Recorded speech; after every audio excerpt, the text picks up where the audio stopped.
Analysis of nursing quality indicators. Nurse leaders often have to face challenging situations and resolve ethical problems in their practice. The American Nursing Association, ANA, identified non-maleficence as its fourth principle of ethics, according to which nurses must practice without causing harm to patients and their communities. In the case study scenario, the hospital personnel breached this ethics principle since the Jewish patient was restrained without a necessity and was served non-kosher meat. This paper will analyze the nursing quality indicators, resources, and hospital data to improve the quality of care at this facility. Nursing quality indicators are a range of metrics that evaluate patient outcomes considering the care practices administered by nurses. These benchmarks can assist in identifying the issues that obstruct patient care because, for example, a nurse leader can review the number of patients' falls and compare them to the data about restraints use and pressure ulcer incidence.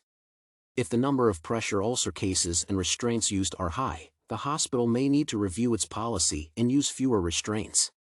Pressure ulcers are among the most frequently used nursing-sensitive indicators of care quality, together with mortality, errors, and others, in scholarly literature.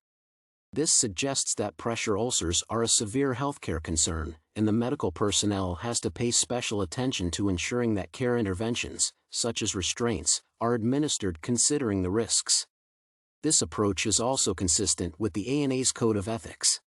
Thus, nursing quality indicators allow one to determine the problematic patient outcomes caused by nursing interventions and address them appropriately. Hospital data on specific quality indicators can assist in improving the quality of patient care across the hospital since this information accumulates records of patient issues, interventions, and outcomes systematically.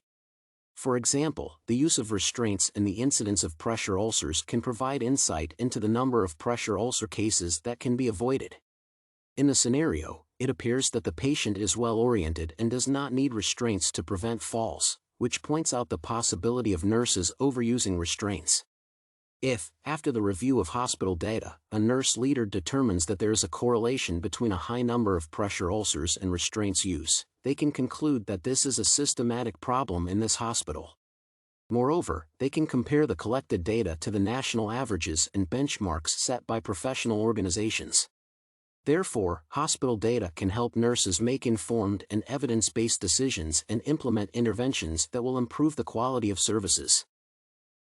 The system resources, referrals, and colleagues that a nursing shift supervisor can use to resolve the ethical issue in this scenario are data on the Jewish patient's referrals, use of restraints and other resources, CNA's opinion on the red marks on Mr. J's back, and feedback from the dietary workers. Based on the hospital admission and religious profile of the patients in this hospital data from the case study, the Jewish community avoids this facility, which may be linked to the mistreatment and lack of cultural competency from the personnel. Hence, to resolve the issue, it is best to acknowledge that these errors have happened, apologize to the patients who were mistreated, and establish cultural competency training for the personnel that is specifically designed to discuss the specifics of the Jewish religion and associated care. The feedback from the CNA can help understand why the patient's pressure ulcer was not noticed by them, which may point out a broader problem, such as a lack of personnel or resources that require nurses to overwork and leads to errors. For example, understaffing correlates with a high number of pressure ulcer cases. Alternatively, this information in the feedback of the dietary professionals may show negligence or improper cultural education of the staff, which is why they overlook their Jewish patients' nutritional preferences.